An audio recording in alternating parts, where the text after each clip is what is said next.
आज हम बात करने वाले हैं एकक कोशिका के घनत्व के बारे में। मतलब यदि आपको क्या दी हुई हो इस प्रकार से एकक कोशिका दी हुई है जो कि क्या है आपकी घनी है, इस प्रकार से आपकी एकक कोशिका दी है जो कि कैसी है, घनी है।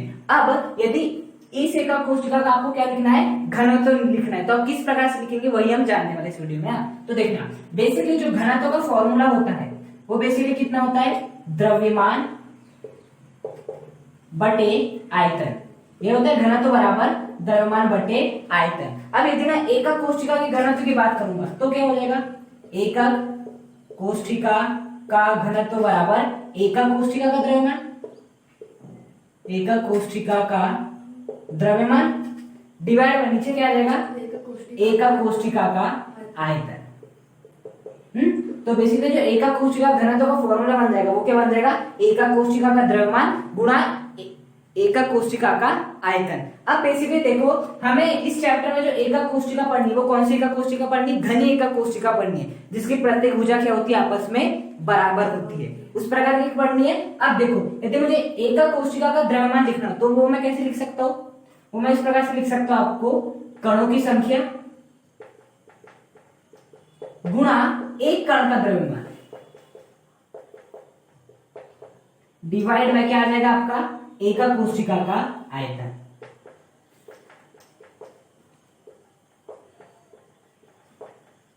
आ जाएगा। यदि मैं एकक कोशिका के द्रव्यमान की बात करूं तो मैं ऐसे लिख सकता हूं, कणों की संख्या गुणा एक कण का द्रव्यमान। जैसे कि आपका एक रूम हो गया, उस रूम में यदि आपका एक कण रखा हुआ है, एक कण रखा हुआ है तो उस रूम का द्रव्यमान कितना हो जाएगा, जितना कि उस कण का द्रव्यमान हो जाएगा। अब यदि मान लेते हैं जो एक कण का द्रव्यमान है वो कितना आपका 10 kg है, मतलब कि जो आपका एक कण रखा हुआ है कमरे में उसका द्रव्यमान कितना है, 10 kg है ना। अब बताओ यदि दो कण रखा है तो बताओ उस कमरे का द्रव्यमान किसके बराबर हो जाएगा, उस दो कण के द्रव्यमान के बराबर हो जाएगा, और दो कण का द्रव्यमान कितना हो जाएगा आपका 20 किलोग्राम हो जाएगा। अब यदि मान लो 3 कण रखे हुए हैं तो 3 कण यदि कमरे में रखे हुए तो कमरे का द्रव्यमान किसके बराबर हो जाएगा, 3 कणों के द्रव्यमान के बराबर हो जाएगा, और 3 कणों का द्रव्यमान कितना हो जाएगा 30 kg। और यदि मान लो 4 कण रखे हुए हैं, है ना, तो उन जो आपका कमरा रहेगा उसका द्रव्यमान किसके बराबर हो जाएगा, 4 कणों के द्रव्यमान के बराबर हो जाएगा, जितना भी 4 गुणों का रहेगा, और 4 गुणों का द्रव्यमान कितना हो जाएगा 40 kg। अब यहाँ पर एक बात फॉलो करना कि देखो बेसिकली ना 20 को आप ऐसे लिख सकते हो 2 गुणा 10, इसे क्या लिख सकते हो 3 गुणा 10, इसे क्या लिख सकते हो 4 गुणा 10, है ना, और इसे क्या लिख सकते हो 1 गुणा 10। बेसिकली हम क्या कर रहे हैं, कमरे का द्रव्यमान निकालने के लिए कणों की संख्या गुणा एक कण का द्रव्यमान। यदि मैं सेकंड की बात करूं तो आपके कण कितने थे कमरे में, 2 कण थे, इसलिए क्या निकला था 20 निकला था। वो हमने कैसे निकाले, 2 गुणा 20, 2 क्या है कण है और 10 क्या है उसका एक कण का द्रव्यमान है। जब हम 3 कण की बात कर रहे थे तो सीधे सीधे आंसर क्या लिख सकते 30 kg, लेकिन उसे कैसे लिखी हमने 3 गुणा 10। 3 गुणा 10 का मतलब है कि आपके कण 3 है लेकिन हमने एक ही कण का द्रव्यमान अभी भी लिए है। 4 कण का 40 होता है, उसे कैसे लिखे 4 गुणा 10, मतलब कि हमने 4 आपके कण थे, कणों की संख्या बेसिकली 4 आपके कण थे, लेकिन द्रव्यमान कितना था आपका, एक कण का द्रव्यमान 10 था। तो बताओ कमरे के द्रव्यमान को मैं ऐसे लिख सकता हूँ, एक कण का द्रव्यमान गुणा कणों की संख्या। कणों की संख्या जितनी होगी उससे गुणा कर देना, आपको कमरे का द्रव्यमान मिल जाएगा। तो उसी प्रकार से यदि मैं एकक कोशिका के द्रव्यमान को लिखना चाहता हूं तो मुझे क्या करना पड़ेगा, कणों की संख्या गुणा एक कण का द्रव्यमान। एक कण का द्रव्यमान जो भी होगा उसमें बस मुझे किसकी गणना करनी पड़ेगी, मतलब कणों की संख्या का गुणा करना पड़ेगा। तो मुझे क्या मिल जाएगा, एकक कोशिका का द्रव्यमान मिल जाएगा। जैसे यदि कमरे का हमें द्रव्यमान निकालना है तो एक कण का यदि 10 kg है तो उस कमरे का द्रव्यमान कितना हो जाएगा 10 kg। 2 है तो 2 गुणा 10 kg, 3 है तो 3 गुणा 10 kg। उसी प्रकार से ये भी एक प्रकार का कमरा है, इसमें जितने आपके कण होंगे उनका जो भी द्रव्यमान होगा वही इस कमरे का द्रव्यमान हो जाएगा, वह मतलब कि वही उस एकक कोशिका का क्या होगा, द्रव्यमान हो जाएगा। इसलिए मैंने क्या लिखा, एकक कोशिका का द्रव्यमान बराबर कणों की संख्या गुणा एक कण का द्रव्यमान। आए समझ में कि मैंने एकक कोशिका के द्रव्यमान को ऐसा क्यों लिखा, बेसिकली आए समझ में। हाँ, अब देखना बेसिकली, अब जो आपका कणों की संख्या है इसे हम किससे प्रदर्शित करते हैं, Z से प्रदर्शित करते हैं। Z से कणों की संख्या, जैसे फलक केंद्रित में कितनी होती है 4, अंतः केंद्रित में 2, सरल घनीय में 1, तो कणों की संख्या कितनी हो गई Z, जो कि हम मान रहे हैं। यदि सरल होगा तो Z का मान 1 हो जाएगा, अंतर होगा तो 2 और फलक होगा तो 4। अब एक कण का द्रव्यमान। अब देखो एक कण का द्रव्यमान को भी रख देते, एकक कोशिका का आयतन। देखो एकक कोशिका बेसिकली क्या है आपकी, एक घन है। जो आपकी एकक कोशिका बेसिकली क्या है, एक घन है, और घन का आयतन कितना होता है आपका, a क्यूब। क्या होता है, a क्यूब। a क्यूब मतलब यदि इसकी भुजा क्या हो, a हो, यदि इसकी भुजा a हो तो इसका आयतन कितना हो जाता है, a क्यूब। तो बताओ इस एकक कोशिका के आयतन के स्थान में मैं क्या लिख सकता हूँ, a क्यूब लिख सकता हूँ। तो मैं यहाँ पर क्या लिख दूंगा, आपका a क्यूब लिख दूंगा। अब बात आती है इस एक कण का द्रव्यमान का क्या है ना। तो देखो उसके लिए आपको ना मोल समीकरण लिखते आना चाहिए। जैसे कि यदि मैं बात करूं H2 का, यदि हम चलो मोल समीकरण लिखते हैं, है ना, H2 का एक मोल हम क्या लेते हैं, H2। तो इसका अब हम क्या लिखेंगे, मोल समीकरण, है ना। तो वो क्या हो जाएगा 6.023 इंटू 10 की घात 23 क्या हो जाएगा, H2 हो जाएगा। बेसिकली एक मोल का मतलब होता है 6.023 इंटू 10 की घात 23, H2 जैसा का वैसा। इसके बाद यहाँ क्या आता है, बेसिकली देखना इस H2 का द्रव्यमान आता है, इस H2 का परमाणु द्रव्यमान या अणु द्रव्यमान आता है। बेसिकली बताओ एक H का द्रव्यमान कितना होता है, 1, लेकिन यहाँ H कितने, 2 है, H2। तो यह द्रव्यमान कितना हो जाएगा, 2 ग्राम, मतलब कि 2 ग्राम क्या आ जाएगी, H2। एक हाइड्रोजन का द्रव्यमान कितना रहता है, 1, तो 2 हाइड्रोजन, तभी तो आपका क्या बन रहा है, H2। तो 1 + 1 2, इसे मैंने क्या लिख दिया, 2 ग्राम H2 लिख दिया।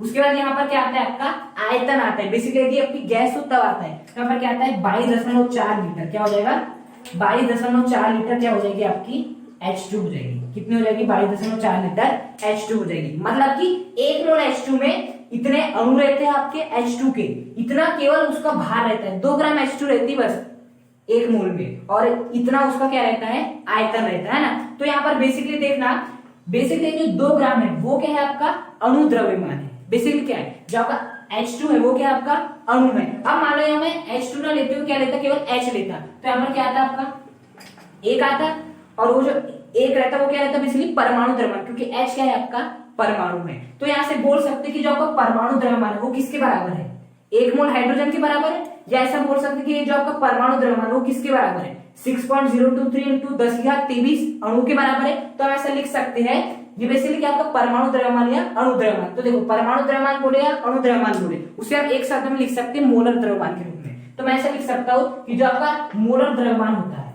बेसिकली जो आपका क्या रहता है, मोलर द्रव्यमान रहता है, ये किसके बराबर होता है, 6.023 इंटू 10 की घात 23 कणों के द्रव्यमान के बराबर रहता है। एक मोलर द्रव्यमान मतलब कि ये बेसिकली परमाणु द्रव्यमान का है या अणु द्रव्यमान का है, वो किसके बराबर हो जाता है, आपका मोलर द्रव्यमान के बराबर हो जाता है। तो देखो मोलर द्रव्यमान किसके बराबर है, आपका 6.023 इंटू 10 की घात 23 कणों के द्रव्यमान के बराबर है। मतलब इतने कणों का द्रव्यमान जितना होगा वही किसके बराबर होता है, मोलर द्रव्यमान के बराबर होता है। अब बेसिकली ये जो है ना 6.023 इंटू 10 की घात 23 कणों का द्रव्यमान, ये क्या कहलाती है, आपकी आवोगाद्रो संख्या। बेसिकली ये जो है 6.023 इंटू 10 की घात 23 कण, ये बेसिकली क्या होते हैं, एवोगैड्रो संख्या, ये जिसे आवोगाद्रो संख्या भी कहते हैं। तो मैं ऐसा कह सकता हूँ कि जो आपका एक मोलर द्रव्यमान रहता है वो किसके बराबर रहता है, Na कणों के द्रव्यमान के बराबर रहता है। Na कणों के द्रव्यमान के बराबर क्या रहता है, आपका एक मोलर द्रव्यमान रहता है। बेसिकली अर्थात मैं यहाँ से ऐसा लिख सकता हूँ कि आपके जो Na कण का जो द्रव्यमान है, देखना जो आपके Na कण का जो द्रव्यमान है वो किसके बराबर है, बेसिकली आपके मोलर द्रव्यमान के बराबर है। किसके बराबर है, मोलर द्रव्यमान के बोल सकता हूँ मैं Na कणों का द्रव्यमान, और Na का मतलब क्या है 6.023 इंटू 10 की घात 23, मतलब Na कणों का द्रव्यमान मोलर द्रव्यमान के बराबर है। तो यदि मैं एक कण का द्रव्यमान निकालना चाहूँ, एक कण का द्रव्यमान निकालना चाहूँ तो वो किसके बराबर हो जाएगा, 1 इंटू मोलर द्रव्यमान डिवाइड बाय क्या आ जाएगा, Na कण का द्रव्यमान। आए समझ में। देखो जैसे कि यदि 25 पेन की कीमत की 5 पेन की कीमत कितनी है, 25 रुपए है, तो एक पेन की कीमत कितनी हो जाएगी, 25/5। यदि 5 पेन की कीमत 25 रुपए है तो एक पेन की कीमत कितनी हो जाएगी, 25/5। उसी प्रकार से Na कण का द्रव्यमान कितना है, मोलर द्रव्यमान के बराबर है। तो हमें बेसिकली क्या निकालना है, एक कण का द्रव्यमान तो निकालना है। तो एक कण का द्रव्यमान किसके बराबर हो जाएगा, हमें क्या करना रहता है, इस एक का इंटू मोलर द्रव्यमान से करना रहता है। हमेशा पता है तिर्यक गुणा करो और भाग में इसे डाल दो, तो 1 इंटू मोलर द्रव्यमान अपॉन Na कण का द्रव्यमान। अब देखो मोलर द्रव्यमान को बेसिकली हम किससे प्रदर्शित करते हैं, आपके कैपिटल M से प्रदर्शित करते हैं। किससे प्रदर्शित करते हैं, कैपिटल M, है ना। और M इंटू 1 कितना हो जाएगा, कैपिटल Na हो जाएगा, तो Ma अपॉन क्या हो जाएगा, m अपॉन कितना हो जाएगा, Na कण का द्रव्यमान, जिसे हम क्या लिख सकते हैं, केवल Na भी लिख सकते हैं। तो बताओ यहाँ से जो आपका एक कण का द्रव्यमान आ गया वो कितना आ गया, m अपॉन Na आ गया। क्या आ गया, m अपॉन Na, और इसी की हमें वैल्यू चाहिए थी, है ना। बेसिकली समझना जो आपके Na कण का जो द्रव्यमान था वो किसके बराबर था, मोलर द्रव्यमान के बराबर। तो हमें बेसिकली एक कण का द्रव्यमान निकालना था, तो एक कण का द्रव्यमान किसके बराबर हो जाएगा, m अपॉन Na के बराबर हो जाएगा। तो मैं इस एक कण के द्रव्यमान को इस तरह पे क्या लिख सकता हूँ, m अपॉन Na, क्या लिख दूंगा, m अपॉन Na लिख दूंगा यहाँ पर। अब क्या कर लेते हैं इसे हम, ये आपका फॉर्मूला बन गया, बस इसे हमें थोड़ा अच्छे से सुधार के लिखना है ना। तो कितना हो जाएगा, z इंटू m ऊपर ही रहेगा, जो आपका Na है वो क्या आ जाएगा, नीचे आ जाएगा, और ये a क्यूब आपका जैसा का वैसा रहेगा, है ना। और बेसिकली घनत्व को इससे प्रदर्शित करते हैं d से। तो जो आपका फॉर्मूला निकल गया वो कितना निकल गया, z into capital M upon Na into a cube, जहां पर a क्यूब क्या है, एकक कोष्ठिका का आयतन है, जहां पर z क्या है, कणों की संख्या है, m क्या है, मोलर द्रव्यमान। यदि मैं बात करूं O2 के मोलर द्रव्यमान की बात करूं तो वो कितना हो जाएगा, O2 का द्रव्यमान कितना होगा, 32। तो मैं ऐसे बोल सकता हूँ O2 का जो मोलर द्रव्यमान है वो क्या होगा, 32। मतलब O2 के लिए m की वैल्यू कितनी हो जाएगी, 32। हाइड्रोजन के लिए m की वैल्यू कितनी हो जाएगी, 1। H2 के लिए कितनी हो जाएगी, 2। बेसिकली z कणों की संख्या वो आपको क्वेश्चन में दे देगा। Na क्या होगा, Na बराबर होता है आपका 6.023 इंटू 10 की 23